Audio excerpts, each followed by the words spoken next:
Okay, one of my biggest flex in 2023 is I finally achieved the ultimate flash-proof makeup. Because as a retired party girl, I used to take so many pictures with flash, and they all look so freaking shitty. So disgusting, what is that? But girlies, look! And of course I'm gonna share those with you, so listen up.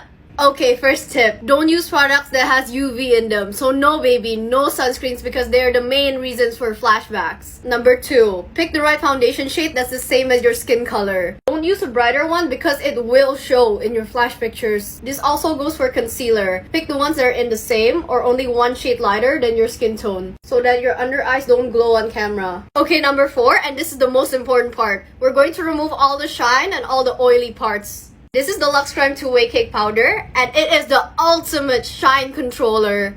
See, look at the shine. It's gone. Look at the shine. Gone. Look at the shine. Gone. Watch how it instantly blurs my pores and covers all the shine in the T-zone areas. It's like a beauty smoothing filter in real life. A lot of powders out there has shine control but doesn't blur my pores, but this one does both. It gives such an amazing silk velvet matte finish. I am in love. Use very little highlighter on your cheekbones. And then top it all off with a matte setting spray. Of course, to test it all out, we're going to use flash. Okay, I really hope this looks good. Otherwise, it's gonna be pretty embarrassing. Oh, that looks so good. Okay, flash proof approved, queen. All thanks to this Luxe Creme 2-Way Cake Powder, I'm ready to go party and get wild. Just kidding, I'm getting old. I'm probably gonna cook some Indomie and binge watch a Netflix series. And like always, I love you. Bye!